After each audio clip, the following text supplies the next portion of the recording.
Hello chess friends and welcome to Jozarov chess channel and welcome back to the Superbet Rapid and Blitz chess tournament that's going on now in Warsaw in Poland. We're now in the last 3 games of the Rapid section. We're now in the last day of Rapid chess, and before the last day the leaders of this top event were the Grandmasters VG and Magnus Carlsen. Magnus today played a little bit too many draws, which gave here VG the huge opportunity to be the sole leader when it comes to Rapid chess, to maybe even win this Rapid section. We know, of course, in the next couple of days we'll see a double round robin of Blitz chess. We'll still see 18 rounds of amazing chess, but when it comes to Rapid chess, here VG had the huge opportunity to be the winner of the section, maybe have also a great opportunity to continue in the next couple of days, maybe even to win the whole thing. So let's see now one game by VG. Here we have Gukesh against VG. Gukesh, on the other hand, has a tough time, I think, so far in this tournament. Magnus Carlsen recently mentioned in one of his interviews that Gukesh relies simply in his chess on great calculations. So that's why I think Gukesh is not having a good tournament here, because it's a faster time format. You don't have so much time to calculate everything, to see really the deep lines, deep sidelines of particular openings, or particular sidelines of openings. So that's why I think Gukesh has still room for improvement when it comes to Rapid and Blitz chess. But when it comes to classical chess, we saw recently that Gukesh is the monster, is the beast, one recently the amazing candidates in 2024. So let's see now this game, Gukesh versus VG. Very interesting Alpine variation of the Sicilian defense. So with the white pieces, Gukesh open with move e4. We have c5 by VG, c3 the Alpine variation with the preparation to hit the center with the move d4. VG immediately attacks the pawn now in e4, and now after move e5, knight to d5, we have now knight to f3 by Gukesh, d6, and now bishop to c4, knight to b6 by VG, counterattack against the bishop, and now e6. Very interesting line here by Gukesh. Very progressive plan to create a little bit madness here in front of the king. There are basically two options. You can play bishop to e6, or you can play knight to c4. If, for instance, knight to c4 would have been played, this wasn't played by VG, but we wanted to show a little bit theory here. Then queen to a4, knight to c6, then you takes, and here after move d5, queen to c5 and e5. I think black should be even slightly better. I see one game in the database, Erigaisi against Mladen Palac, has been played in 2000.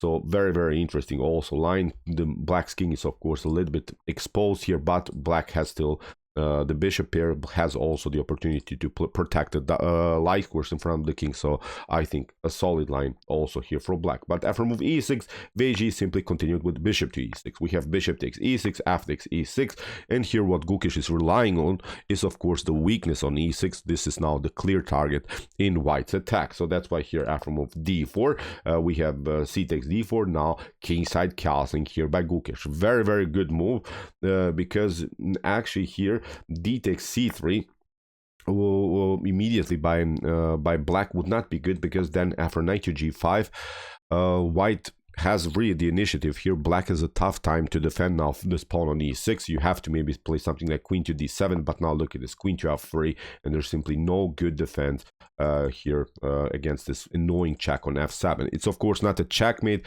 but I think if the king will be stuck here in the center of the board, white will have a pleasant game for sure. So that's why after move kingside castling, VG reacts in the best possible way. Knight to c6, a very important move. Here Gukesh continues of course with knight to g5. Now after move queen to d7, you see this queen to f3 idea that we have seen previously. It's not so dangerous because you have knight to d8 and you're controlling the f7, and you're controlling also the e6 work. So as I said, probably the game goes on. It's not like black solved now all of the positional problems in the game, but you see how important it was to play the move knight to c6 in order to get a new defender into the game. Great move here, I think, by VG. So that's why here from knight to c6, knight to g5, as we said, queen to d7 by VG. We have now c takes d4 by Gukesh, and now g6 here. VG is trying, of course, to develop his dark square bishop. We have now rook to e1, putting more pressure against the pawn on e6, and now VG is forced to play now the move e5. And this position is slightly better actually for white, because white has the initiative, white has here the attacking flow, but suddenly Gukesh doesn't react correctly. He plays his first inaccuracy with the move d5.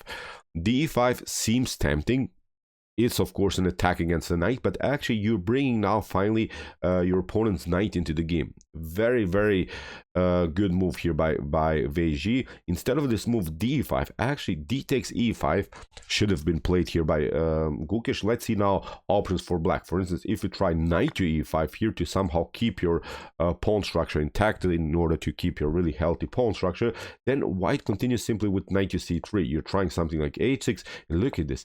We can play here counterattack, f4, you take, now after something like this, you play queen to b3, and although black is up in the material, but after something like rook to d8 and bishop to g5, look at this. White has a great game, I think. Here the king is a little bit exposed. You can maybe try some checks, we simply escape. Look at this, knight on e4 is coming, so I would say this is a great position for white. You will eventually, I think, grab one of those pawns on the e file. G6 very weak. What you should not do, I think, is here trade off more pieces. But look at this. The king is stuck here in the center of the board. In my opinion, not a good continuation anymore here for black. So instead of knight to e5 here that we have seen after the potential e5 that Gukesh should have probably played, you could also try, of course, d takes e5. But again, white should not trade off the queens. If the queens are off the board, then the game is not complicated enough. That's why here queen to b3 would be white's best continuation, and after queen to d5 you continue with knight to g3. After something like queen to d7, you have also normal opportunities to develop. Now after something like bishop to g7, you have even this idea. Look at this, knight to h7. You cannot take, of course, because of queen to g6 check, and you pick up the rook. So that was, I think, Gukesh opportunity to keep the attacking flow, to be aggressive in the center of the board, to really be on the attacking side. But he played now the slightly positional move d5. You have a space advantage in the center of the board, but basically, as I said, you're improving now your opponent's piece. The knight is coming into the game. Gukesh is trying, of course, to play bishop to e3, but now great counterattack here by Weiji. He says, I will eventually, if you pick up this knight, I will also take out your knight on g5, and that's exactly what happened. Look at this, bishop to d4, bishop takes g5, and here Gukesh played bishop takes b6. We have a takes b6, and Gukesh relied, of course, on this slightly bad pawn structure of blacks. We have now double pawn structure on the e file. We have also double pawn structure on the b file, but we have to say it, black is up a pawn. That's, I think, a thing that we have to mention. Black is up a pawn. If the game reaches the fully endgame stage, black should be winning in a potential endgame. So that's why I think in this line, Gukesh doesn't have so many great attackers. The knight is now far away from the action. The lie square problems that were present through the whole game by white, that we have seen that white could attack maybe the lie squares with queen to b3. Now it's not so dangerous because your pawn is standing on d5. So basically in this line, black somehow managed to fix the lie squares in front of his own king. So from this point on, I think black is simply slightly better. So that's what knight to c3 normal developed. We have kingside castling, and now Gukesh makes another mistake in his game. He plays a move that I think many of us would play. He plays a move that I think 90% of players will play. He plays on the move knight to e4, but it's actually not so good to place the knight there.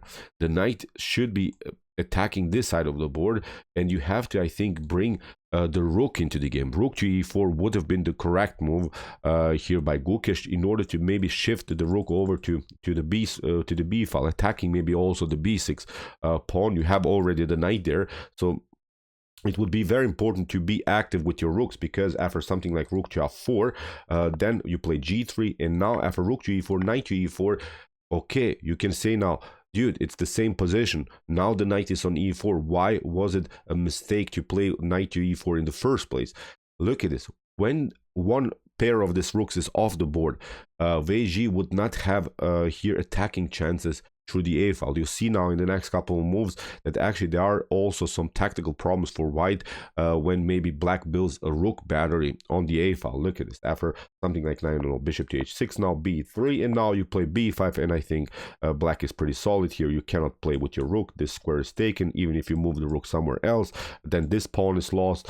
So in this scenario, I think again black is black should be much better. But at least you're getting rid of one pair of the rooks, because white white doesn't have, as I said, at least the attacking chances here on the a file. But after knight to e4 and bishop to h6, you see now you have taken this square for the rook. Now a4 by Gukesh, because if you play something like b3 here to somehow also play a solid pawn structure on this side of the board, then as I said, rook to a5 with rook to a8 is then black's opportunity, and you don't have anymore the opportunity to compete somehow on the b file, on the a file. So that's why it was very important to trade off, as I said, at least one pair of this rook. So that's why for bishop to h6 here Gukesh tried a4. We have now b5 by Vg. Good move. Here is simply opening up the queen side, but of course Gukesh tries to keep the healthy pawn structure here on this side of the board. We have queen to c7. Good move by Vg. You see, you cannot play rook to c1 because the bishop is very, very powerful. It's not allowing here to compete against black's queen on the c file. We have b4 by Gukesh, and now queen to c4. Look at this. The queen is now finally coming into the game. You cannot play again rook to c1 from this point on. I think black is much, much better. We have now rook to b1, protecting now the pawn, and now a good move here again by Vg, rook to c8. Now Vg has occupied the c file, has also, I think, a solid structure here because these pawns cannot be attacked, and the main goal is somehow to simplify the game, trade off the queens, and going, as I said, in the fully endgame stage where black is simply up a pawn. So we have now rook to e2, queen to d4, queen takes d4, e takes d4, and suddenly Vg created a passer. But look at this, again, you cannot play rook to d2 in order to somehow attack this pawn. Very, very annoying bishop here, this bishop on h6 to handle now. For Gukesh, we have now the move g3 and now d3 by Vg. The pawn is marching, really, really well stuff. We have rook to e1, we have now rook to f5, and I think this position is collapsing now. Look at this. This one is weak. You cannot play knight to c3 in order to protect it. This square is taken by the rook, so it's really a messy game now for Gukesh. We have now f4, rook takes d5, and here, obviously, white is having huge problems in this game. We have now rook from e to c1, trying to compete somehow on the c file, but it's a little bit too late now. Rook to c2 played by Vg, simply putting more pressure here on the c file. Knight to f2. Gukesh goes now for the d3 pawn, but now g5. Great move here by Vg, because you could be maybe you could maybe try here the move knight to d3. Seems tempting because after something like rook to c1 you can say, okay, now I can take now the rook with my knight. But look at this, after rook to d1 and king to g2, g takes f4 would actually win the game, and the knight is always paralyzed. The knight cannot move because you'll lose the rook on the first rank, so that's why you would have to pass through, because if you take, of course, then the bishop is coming here on f4, attacks further the knight on c1, so that's why you have to be forced to play something like g4. But now look at this, with e5, 3 pawns are marching in the center of the board, so I would say game over here for white. So that's why let's go back. After move g5 that Vg played, we have rook to e1 by Gukesh, and now d2 here by Vg. In this particular position, Gukesh resigns. So there's simply too much pressure. Again, if you try to go with your rook somewhere, then we take the pawn, then also take out this one. Again, e5 is working, so in my opinion, not a good continuation anymore for white. So it was a fair resign here for Gukesh. If you take, of course, then rook to c1 is going to happen.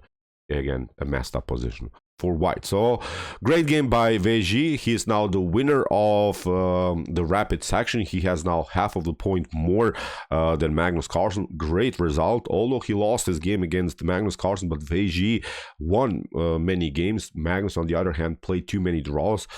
He didn't lose games, but he played simply too many drawish positions. Vg played aggressively, won also many games with the black pieces, with the white pieces, so he's now the deserved winner of this Superbet Rapid tournament so far. We'll see what will happen. Still we have, as I said, the Blitz section, in which Magnus is also strong, so Magnus will probably try to now catch up with Vg. So, okay, I hope that you enjoyed this game. Really interesting ideas of the Alpine variation of the Sicilian defense. If you want to see some other games that we have covered from this tournament so far, here are the links, and if you like this content, hit the subscribe button. See you soon with some more videos, of course, and what do we say in the end? Chess is the best, of course.